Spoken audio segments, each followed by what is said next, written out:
सभी मित्रों को आनंद शर्मा का नमस्कार। हम पढ़ रहे हैं एमपीपीएससी मेंस तीसरे प्रश्न पत्र की पार्ट बी वाली सेकंड यूनिट अर्थात कंप्यूटर विज्ञान। मित्रों, आज हमारा ये दूसरा लेक्चर है और इस दूसरे लेक्चर में हम कंप्यूटर की पीढ़ियाँ, जनरेशंस ऑफ कंप्यूटर्स पढ़ने वाले हैं। आपको स्क्रीन पर दिखाई दे रहा होगा, मैंने कंप्यूटर की पीढ़ियों को टेबल नोट्स में जमाया है। वैसे मेरे पास मेरे नोट्स में एक एक पीढ़ी का जो कंटेंट है वो अलग अलग लिखा था, लेकिन अध्ययन की सुविधा की दृष्टि से और आप तुलनात्मक रूप से अध्ययन कर सकें, इस टेबल में आप हॉरिजेंटल और वर्टिकल दोनों तरफ से पढ़ सकते हैं। तो विभिन्न पीढ़ियों में कंपेयर कर पाएंगे, तुलना कर पाएंगे और आपको याद रखना अधिक आसान रहेगा। इसलिए मैंने कोशिश की है कि हम पीढ़ियों को टेबल फॉर्मेट में पढ़ेंगे। मैंने यहाँ सभी पीढ़ियों को कुछ आधारों के साथ कवर किया है, जैसे पीढ़ी का क्या समय था, उसमें कौन सी तकनीकी प्रौद्योगिकी यूज़ की गई थी, उसकी क्या विशेषता थी, साथ में उसकी गति, मेमोरी, भाषा और कंप्यूटर्स के उदाहरण यहाँ पर लिए हैं। जैसा कि आप देख पा रहे हैं, आप स्क्रीनशॉट ले सकते हैं इसका। मैं इसको सीधा करके भी आपको स्क्रीनशॉट, आप दो भागों में स्क्रीनशॉट ले सकते हैं। जैसे ये 3 पीढ़ियाँ आ गई, इसके बाद ये वाले 2 अलग से ले लेना और अपने नोट्स बना लेना। एक पेज का है नोट, प्रश्न बन सकता है 10 नंबर का, इससे तो आप आसानी से समझा सकते हो। तो शुरुआत करते हैं मित्रों। प्रथम पीढ़ी, सबसे पहले हम प्रत्येक पीढ़ियों को क्षैतिज पढ़ेंगे, यानी बाएं से दाएं हम जाएंगे और फिर हम ऊपर से नीचे भी इसकी तुलना कर लेंगे ताकि बेहतर तरीके से याद रख पाओ आप। तो हम क्षैतिज चलते हैं। सबसे पहले बात करेंगे प्रथम पीढ़ी की। मित्रों, आप जानते हैं प्रथम पीढ़ी का जो समय है वो 1947 से 46 से 56 तक 10 वर्षों का माना जाता है, जब कंप्यूटर विज्ञानी एकर्ट तथा मुचली, इन्होंने इनिएक कंप्यूटर का निर्माण किया था और इसे प्रथम पीढ़ी का आरंभ माना गया था। इसके अलावा आप जानते हैं यूनिवेक कंप्यूटर बना था, और मैंने यहाँ मेंशन नहीं किया, मार्क 1 भी एक कंप्यूटर था, इडसेक, इडवेक इत्यादि कंप्यूटर थे। तो आप इनको याद रखें, यहाँ से प्रथम पीढ़ी की शुरुआत मानी जाती है। तो ये समय हो गया। सबसे पहले प्रथम पीढ़ी का समय क्या हुआ, 1946 से 1956 तक। ओके, ठीक है। अब कौन सी प्रौद्योगिकी यूज़ हुई थी प्रथम पीढ़ी में? मित्रों, वैक्यूम ट्यूब्स, जिन्हें निर्वात नलिकाएं कहते थे, उनका उपयोग प्रौद्योगिकी के तौर पर विद्युत प्रवाह के लिए किया गया था और ये काफ़ी उच्च ऊर्जा खपत करता था, यानी बहुत एनर्जी कंज्यूम होती थी इसमें, और वैक्यूम ट्यूब्स बहुत सारी लगाई जाती थी, तो कंप्यूटर का आकार भी बहुत बड़ा हो गया था। और अत्यधिक वैक्यूम ट्यूब्स लगाने के कारण, बड़े आकार के कारण, इनका रख रखाव, ऊर्जा खपत इत्यादि सभी कारणों से ये कंप्यूटर अत्यंत महंगा था। मित्रों, ये आपने याद रख लिया अभी तक। अब हम बात करते हैं गति कितनी थी। तो ये स्लो, अभी तक की सारी जो पीढ़ियां हैं उनसे सबसे स्लो कंप्यूटर माना गया है, और स्वाभाविक बात भी है। ये जगत, संसार, ये विकासवाद की ओर बढ़ रहा है, धीरे धीरे विकास हो रहा है। आप भी अपने व्यक्तित्व में निरंतर सुधार कर रहे होंगे और अपना विकास कर रहे होंगे, ऐसी मुझे उम्मीद है। जो आपकी स्पीड स्लो थी, निरंतर उसमें वृद्धि हो रही होगी। तो प्रथम पीढ़ी के कंप्यूटर की गति स्लो थी। अब बात करते हैं भंडारण और मेमोरी की। मित्रों, प्रथम पीढ़ी के कंप्यूटर में पंच कार्ड का प्रयोग भंडारण के लिए किया गया था, और ये लिमिटेड स्टोरेज थे, यानी सीमित मेमोरी थी इसकी। अगर आप हिंदी में लिखना चाहो तो लिख सकते हैं। भाषा की बात करें, प्रथम पीढ़ी के कंप्यूटर मशीनी लैंग्वेज का उपयोग करते थे। अब आप जानते हो मशीनी लैंग्वेज कौन सी, वो 0 और 1 वाली। अब इसमें समय अधिक लगेगा कि नहीं लगेगा, है ना? सारे प्रोग्राम्स 0 और 1 में लिखे जाएंगे, और यूज़र्स के लिए प्रोग्राम को समझना, आउटपुट को समझना भी थोड़ा मुश्किल होगा, उसको डिकोड करना पड़ेगा खुद को, तब जाके समझ में आएगा, तो टाइम अधिक लगता था। यहाँ से भी आप जोड़ सकते हो। हालांकि प्रथम पीढ़ी के समय के दौरान ही असेंबली भाषा का जब आविष्कार हुआ था 1952 के आसपास, तो कुछ हद तक गति में वृद्धि हुई थी, गणना के समय में कमी आने लगी थी प्रथम पीढ़ी के कंप्यूटरों में। उदाहरण में मैं आपको पहले ही चर्चा कर चुका हूँ, इनिएक और यूनिवेक यहाँ के कंप्यूटर थे मित्रों। Electronic numerical integrator and computer इसका फुल फॉर्म था, आपको पता है। यूनिवेक का यूनिवर्सल ऑटोमेटिक कंप्यूटर ये फुल फॉर्म था। तो प्रथम पीढ़ी आपको समझ में आ गई होगी। हम तुलना भी करेंगे, यानी इसको वर्टिकल भी पढ़ेंगे और हॉरिजेंटल के साथ साथ। पहले अब हम क्षैतिज बाएं से दाएं समझ लेते हैं। अब हम बात करेंगे दूसरी पीढ़ी की। आ जाइए दूसरी पीढ़ी पर। दूसरी पीढ़ी कंप्यूटर की 1956 से लेकर 64 तक के समय को समाहित कर रही है। यहाँ वैक्यूम ट्यूब के स्थान पर ट्रांजिस्टर आ चुका था। विलियम शॉकली ने ट्रांजिस्टर का आविष्कार कर लिया था। अब ट्रांजिस्टर वैक्यूम ट्यूब की तुलना में कम ऊर्जा का खपत करते थे और आकार में भी छोटे थे, इसलिए कंप्यूटर का आकार भी घटेगा कि नहीं घटेगा? निश्चित रूप से घटेगा। तो छोटा हो गया कंप्यूटर, ऊर्जा खपत भी कम हो गई और अपेक्षाकृत प्रथम पीढ़ी के कंप्यूटरों के सस्ता भी हो गया था। स्पीड की हम यदि बात करें तो रिलेटिवली फास्टर, यानी प्रथम पीढ़ी के कंप्यूटर की तुलना में इनकी गति तेज हो गई थी। भंडारण की यदि हम बात करें, इस समय चुंबकीय भंडारण आ गया था मित्रों।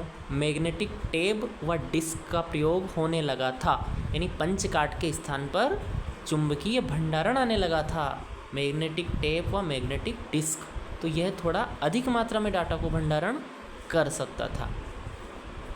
भाषा की बात करें, मशीनी लैंग्वेज के बाद असेंबली लैंग्वेज जब 1952 में आई तो प्रोग्राम लिखना कुछ आसान हुआ। ये न्यूमेरिक कोड पर आधारित भाषा होती है। जब हम कंप्यूटर की भाषाएं पढ़ेंगे तो मैं आपको बहुत अच्छे से इसको समझाने की कोशिश करूंगा मित्रों। इसके साथ साथ हाई लेवल लैंग्वेज, यहाँ मैंने HLL लिख रखा, इसका तात्पर्य होता है हाई लेवल लैंग्वेज आ चुकी थी, जैसे कोबोल और फोरट्रॉन। कोबोल का फुल फॉर्म है कॉमन बिजनेस ओरिएंटेड लैंग्वेज और फोरट्रॉन का अर्थ होता है फॉर्मूला ट्रांसलेशन। तो ये भाषाएं आ चुकी थी और ये भाषाएं जो हाई लेवल लैंग्वेज थी, तो इसमें प्रोग्रामिंग करना अपेक्षाकृत ईजी हो गया था, स्पीड तेज हो गई थी इस कंप्यूटर की। उदाहरण देख लेते हैं सेकंड पीढ़ी में। IBM सीरीज के कंप्यूटर आए। यूनिवेक 1108, ये कंप्यूटर भी सेकंड पीढ़ी का कंप्यूटर माना जाता है मित्रों। अब हम चलते हैं तीसरी पीढ़ी पर।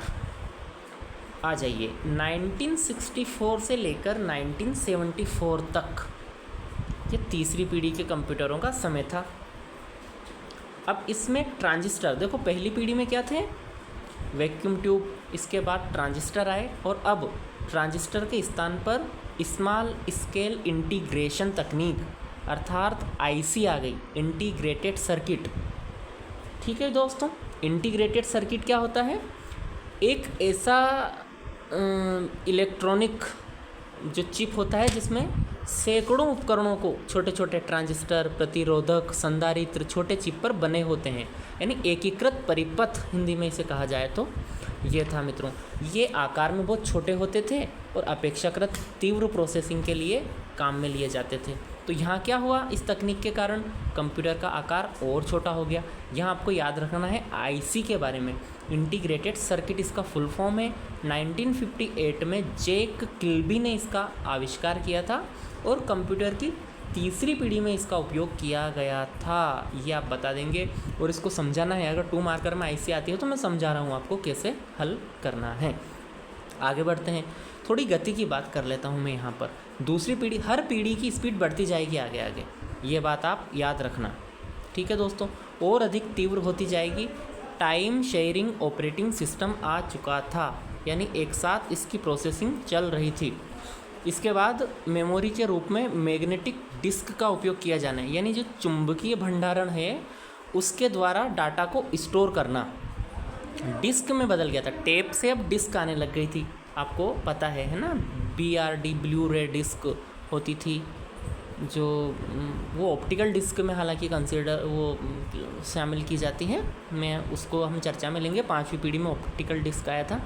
मैग्नेटिक डिस्क आने लगी थी जो चुंबकीय भंडारण विधि पर आधारित थी 3री पीढ़ी में। आप तो इतना याद रखो। इसके बाद अगर हम भाषा की बात करें तो बेसिक व पास्कल नामक भाषा आ चुकी थी। Beginners all purpose symbolic instructions code basic का फुल फॉर्म होता है। ठीक है दोस्तों, और पास्कल का क्या फुल फॉर्म होता है ये तो आप मुझे कमेंट करके बता ही दोगे। उदाहरण यदि हम देखें तो ICL 2903 और ICL 1900 ये कंप्यूटर हुआ करते थे उस टाइम। ठीक है दोस्तों, ओके। अब 4th जनरेशन पर हम आ जाते हैं। 4th जनरेशन का जो टाइम है वो है 1971 से 1989। मित्रों ये LSI और VLSI पद्धति प्रौद्योगिकी पर आधारित थे। LSI का full form large scale integration, यानी ये स्मॉल स्केल इंटीग्रेशन के स्थान पर अब लार्ज स्केल इंटीग्रेशन पर आधारित थे। यानी जो चिप की क्षमता है वो और अधिक बढ़ गई थी, अधिक गति हो गई थी। ये इस पीढ़ी के कंप्यूटर अधिक विश्वसनीय थे। दूसरी चीज़, गति की बात करें तो अपेक्षाकृत और तीव्र हो गए थे। इस समय की सबसे महत्वपूर्ण घटना 1971 में M.E. होप द्वारा माइक्रो प्रोसेसर का आविष्कार माना जाता है। दोस्तों, माइक्रो प्रोसेसर के आविष्कार ने कंप्यूटर के क्षेत्र में क्रांतिकारी परिवर्तन लेकर आए हैं। यानी जो कमरे के आकार के कभी कंप्यूटर हुआ करते थे उनको एक टेबल के आकार में समेट दिया। दूसरी बात, GUI, अब ये क्या भला है? Graphical user interface. मित्रों, हम कंप्यूटर को जब ऑपरेट करते हैं तो सामान्यतः कई बार इनपुट देने के लिए जब प्रारंभ में कंप्यूटर के लिए लिया गया उसमें हम कमांड लिखकर कंप्यूटर को देते थे। लेकिन जब GUI आया ना तो आपको स्क्रीन पे कोई सा चित्र दिख रहा है, उससे संबंधित सेवाएं लेनी हो तो आप जाकर जस्ट उस पर क्लिक करो। इसी को बोलते हैं ग्राफिकल में। ग्राफिक्स के रूप में आपके सामने स्क्रीन पर आइकॉन बने रहेंगे। आपको जैसे यूट्यूब चलाना है तो उसका आइकॉन यूट्यूब का बना हुआ है, गूगल का बना हुआ है, जैसे आप फ़ोन में चलाते हो ना, सेम यही चीज़ है। और ग्राफिकल यूज़र इंटरफेस कोई बड़ी तोप नहीं है, तो आप इसको याद रखना, ये होता है GUI। तो GUI आने से ऑपरेट करना कंप्यूटर को अत्यधिक सरल और सहज हो गया था। आकार में बहुत कमी आ गई थी इस समय, ये चीज़ आप याद रखोगे। क्यों आ गई थी? माइक्रो प्रोसेसर के आविष्कार के कारण। यानी प्रोसेसर का आकार बहुत छोटा हो गया था, सुविधाएं उतनी ही थी उसमें, तो ये बहुत अच्छी बात हमारे लिए। इसके बाद यदि हम आगे देखें, सेमीकंडक्टर मेमोरी, यहाँ मैग्नेटिक डिस्क के स्थान पर 4थी पीढ़ी में सेमीकंडक्टर मेमोरी आ गई थी। मित्रों, ये आप महत्वपूर्ण तरीके से याद रखें। जो चिप जिसे बोलते हैं ना, आपने देखी होगी 4GB 2GB पहले जब फ़ोन में लगती थी, अभी भी लगती है। आप एक्स्ट्रा स्टोरेज अगर ऐड करना चाहते हो आपके सिस्टम में तो आप चिप, पेन ड्राइव, तो ये सेमीकंडक्टर मेमोरी के उदाहरण हैं। हम मेमोरी को विस्तार से पढ़ेंगे तो अच्छे से सब चीज़ों को मैं बता दूंगा। पूरी यूनिट पढ़ने के बाद में आपकी स्थिति पूरी अलग रहेगी, मुझे ये सब पूरा विश्वास है। आगे बढ़ते हैं। C भाषा का विकास 4थी पीढ़ी में हो चुका था। हाई लेवल लैंग्वेज का मानकीकरण भी हो गया था। ये मानकीकरण होने से कंप्यूटर भाषा को एक से अधिक ऑपरेटिंग सिस्टम के लिए, कंप्यूटर्स के लिए उपयोग करना ईजी हो चुका था। तो C भाषा का विकास एक क्रांतिकारी कदम, क्योंकि ये बहुत ही उन्नत हाई लेवल लैंग्वेज मानी जाती है। ठीक है दोस्तों, तो ये 4th जनरेशन की हम बात कर रहे हैं। उदाहरण यदि हम देखें तो जो माइक्रो कंप्यूटर्स हैं वो इसके उदाहरण आएंगे, जिसमें एप्पल, मैक, iMac इत्यादि सिस्टम्स आते हैं। दोस्तों, अब हम बात करेंगे लास्ट जनरेशन, यानी वर्तमान में जो कंप्यूटर की पीढ़ी चल रही है, 5th जनरेशन। ये फ्रॉम 1989 टू नाउ, अभी तक इसकी जो प्रौद्योगिकी है वो है ULSI। फुल फॉर्म होता है अल्ट्रा लार्ज स्केल इंटीग्रेशन। ये अत्यंत शक्तिशाली उच्च तकनीक वाले आधुनिक कंप्यूटर्स की पीढ़ी चल रही है। मित्रों, आपने देखा होगा बड़े बड़े अनुसंधानों में, है ना, और डाटाबेस बनाने में, विश्लेषण में, AI में कितने बड़े बड़े शक्तिशाली कंप्यूटर्स बन रहे हैं, तो वहाँ हैं। और ये पीढ़ी जो अब इतनी आगे बढ़ चुकी है मित्रों, क्वांटम कंप्यूटर की अवधारणा आ चुकी है ना। तो ये वर्तमान पीढ़ी तो काफ़ी आगे जा रही है। मशीन लर्निंग जैसे कॉन्सेप्ट आ गए हैं। स्वयं अपने आप को कंप्यूटर मॉडिफाई करता जा रहा है, लगातार सुधार कर रहा है खुद में, तो ये कितनी बड़ी बात है।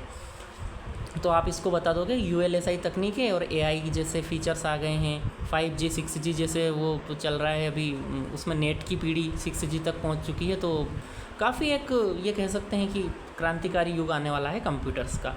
इस पीढ़ी के समय इंटरनेट, ईमेल, WWW, मल्टीमीडिया इत्यादि सब आ चुके हैं। यहाँ ये पीढ़ी जब से शुरू हुई 89 तक, हालांकि इससे पहले चौथी पीढ़ी में लेन और वेन आ चुके थे, local area network, wide area network, internet का विकास हो चुका था। पर 1989 के बाद जब से WWW आया, वर्ल्ड वाइड वेब, एक क्रांतिकारी परिवर्तन इंटरनेट के क्षेत्र में आया है। संपूर्ण विश्व के कंप्यूटर्स को कनेक्ट कर दिया है इस महाजाल ने। ठीक है दोस्तों, और इसकी जो स्पीड है ना वो एक्सट्रीमली फास्ट हो चुकी है। अब ये चीज़ आप याद रखना। ऑप्टिकल डिस्क इसमें मेमोरी के तौर पर आ गया, जिसमें CD, DVD है ना, कॉम्पैक्ट डिस्क आप जानते हैं, DVD है ना, डिजिटल वर्सटाइल डिस्क या वीडियो डिस्क, ये सब आप पढ़ते आए हैं 5वीं पीढ़ी में। और अभी भी चिप के रूप में जो बड़ी बड़ी मेमोरी आपके फ़ोन में लगी होती है। लार्ज कैपेसिटी स्टोरेज इसमें हो चुका है, IT का उपयोग होने लगा है। तो कंप्यूटर अत्यधिक उन्नत अवस्था में अपने आप को ले आए हैं। अब ये विकासवाद बहुत बढ़ चुका है। भाषा की यदि मैं चर्चा करूँ, C से आगे बढ़कर C++, जावा, पाइथन जैसी नई लैंग्वेजेस आ गई है मित्रों। AI बेस्ड इस समय जो AI का आधार बनी है ये भाषाएं। क्वांटम टेक्नोलॉजी के बारे में मैं आपको बता चुका हूँ। इसके अलावा जो 5वीं पीढ़ी के उदाहरण हैं, अगर उनको चर्चा में लें तो पोर्टेबल PC जितने आप देखते हो, डेस्कटॉप PC है ना, पेंटियम PC, सुपर कंप्यूटर्स, ये 5वीं पीढ़ी के आधुनिक कंप्यूटर हैं। रोबोट्स वगैरह ये सब कंप्यूटर के ही उदाहरण हैं। तो ये हमने अध्ययन किया है 5 पीढ़ियों का। ये हमने क्षैतिज अध्ययन किया था, यानी बाएं से दाएं। अब वो ऊपर से नीचे थोड़ी सी तुलना कर लेते हैं ताकि आपको आसान हो जाए इन पीढ़ियों को समझना और याद करना। पहली पीढ़ी का समय था 1946 से 56, दूसरी पीढ़ी 56 से 64, तीसरी पीढ़ी 64 से 71, चौथी पीढ़ी 71 से 89, 5वीं पीढ़ी 89 से अभी तक। याद हो गया? बिल्कुल हो गया। नहीं हुआ तो 20 सेकंड पीछे करो वीडियो को और दोबारा सुनो। प्रौद्योगिकी कौन सी थी? पहली पीढ़ी में वैक्यूम ट्यूब, दूसरी पीढ़ी में ट्रांजिस्टर, तीसरी पीढ़ी में IC, चौथी पीढ़ी में LSI और VLSI और 5वीं पीढ़ी में ULSI। ये प्रौद्योगिकी हो गई। अब हम विशेषता थोड़ी देखें। पहली पीढ़ी में ऊर्जा खपत अधिक थी, दूसरी पीढ़ी में उससे कम ऊर्जा खपत और आकार छोटा हुआ, तीसरी पीढ़ी में IC आने से और आकार छोटा हुआ, गति और तीव्र हुई, चौथी पीढ़ी में और अधिक गति तीव्र हुई, विश्वसनीयता बढ़ती गई, 5वीं पीढ़ी में क्या हुआ? मल्टीमीडिया, इंटरनेट सब आने के कारण कनेक्टिविटी लगातार बढ़ गई, कंप्यूटर अत्यंत छोटे और क्षमतावान बन गए। हम तीसरे कॉलम में आते हैं। गति की बात करें तो बस slow, then relatively faster and then relatively more faster हो गया, और अधिक तीव्र टाइम शेयरिंग ऑपरेटिंग सिस्टम तीसरी पीढ़ी में आ गया। फिर GUI आने से ऑपरेट करना इजी हो गया, माइक्रो प्रोसेसर आ गया तो और अधिक तीव्र होगी गति। हुई कि नहीं हुई? चौथी पीढ़ी में माइक्रो प्रोसेसर आने से हो गई। फिर आगे बढ़ें तो एक्सट्रीमली फास्ट, अभी 5वीं पीढ़ी में तो आप बहुत फास्ट हो चुके हैं कंप्यूटर। भंडारण की हम बात करें, पहली पीढ़ी में पंच कार्ड, दूसरी पीढ़ी में मैग्नेटिक टेप, तीसरी पीढ़ी में मैग्नेटिक डिस्क, चौथी पीढ़ी में सेमीकंडक्टर मेमोरी, 5वीं पीढ़ी में ऑप्टिकल डिस्क। अब ये प्रकाशीय विधि पर भंडारण पर आधारित थी ऑप्टिकल डिस्क, है ना। जब हम मेमोरी चर्चा करेंगे हम आपको अच्छे से बताएंगे, मैंने आपको बता दिया है ये चीज़, आप निश्चिंत रहिए, मेरे साथ जुड़े रहिए बस। अब भाषा की बात करें, पहली पीढ़ी में मशीनी लैंग्वेज थी, हालांकि बीच में असेंबली लैंग्वेज भी आ गई थी। फिर दूसरी पीढ़ी में असेंबली लैंग्वेज के साथ साथ उच्च स्तरीय भाषाओं का विकास हुआ, कोबोल और फोर्ट्रेन जैसी लैंग्वेज आ गई। तीसरी पीढ़ी में पास्कल और बेसिक्स जैसी लैंग्वेज आई। चौथी पीढ़ी में C आ गई भाई साहब, और हाई लेवल जो लैंग्वेज थी HLL, उनका स्टैंडर्डाइजेशन, क्या बोलते हैं अंग्रेजी को, मैं थोड़ा पढ़ना बहुत लेट सीखा हूँ ना, इसलिए मुझे समस्या आती है। C++ और जावा 5वीं पीढ़ी की भाषाएं थी जो AI का आधार बन चुकी है। क्वांटम टेक्नोलॉजी की जो भी तकनीक अब आ चुकी है।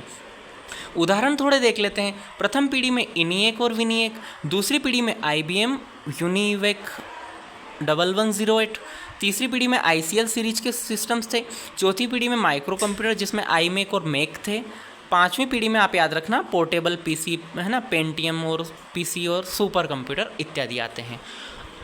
मित्रों हमने पीढ़ियों को अच्छे से डिस्कस कर लिया है। अब मैं आपको एक बार ग्राफ बताना चाहता हूँ। जी दोस्तों, आपके सामने 2 बार ग्राफ दिखाई दे रहे होंगे। पहले वाले में मैंने कंप्यूटर की गति क्षमता या मेमोरी को उनकी पीढ़ियों के साथ प्रदर्शित किया है। इसमें आप देख पा रहे होंगे कि जो पहली पीढ़ी के कंप्यूटर्स हैं ना, उसकी गति, उसकी क्षमता, उसकी मेमोरी कम है। दूसरी पीढ़ी में उससे बढ़ गई, तीसरी, चौथी, पाँचवीं में निरंतर बढ़ती गई। ठीक है दोस्तों, तो ये लगातार वृद्धि है। और यहाँ दूसरे जो ग्राफ आपको दिखाई दे रहा होगा, इसमें कंप्यूटर का आकार, उसका खर्च और कीमत वगैरह की जो प्रदर्शित मैंने किया है, उसमें आप देख सकते हैं पहली पीढ़ी का कितना बड़ा है, फिर दूसरी, फिर तीसरी, चौथी, पाँचवीं, यानी इसका आकार निरंतर छोटा होता गया है। आप जब आंसर राइटिंग करते हो ना, यही चीज़ दूसरों से आपको अलग बनाएगी। वहाँ एग्ज़ाम हॉल में इतनी जल्दी हम सोच नहीं पाते हैं किस प्रकार से उत्तर लिखें, और बहुत जल्दबाजी भी होती है, क्योंकि अगला प्रश्न ऐसा लिखा होता है जो हमें याद होता है, हमारा मन करता है कि उसको अटेम्प्ट करना है, चलो आगे चलते हैं। लेकिन आपको ये हैबिट बनानी पड़ेगी। साथ में जुड़े रहिए। आप इतना अमूल्य समय दे रहे हैं अपना, मेरे साथ अध्ययन कर रहे हैं, बहुत अच्छी बात है। आप जुड़े रहिए, निश्चित रूप से आपको लाभ मिलेगा। और आपके सुझाव कमेंट बॉक्स में ज़रूर डालें। ऐसा देखा जा रहा है कि वीडियो देख तो रहे हैं लोग, लेकिन ना कोई सुझाव दे रहे हैं, ना कोई अपनी प्रतिक्रिया मुझे दे रहे हैं। तो आपसे अनुरोध है, कृपया अपनी प्रतिक्रिया मुझे भेजें।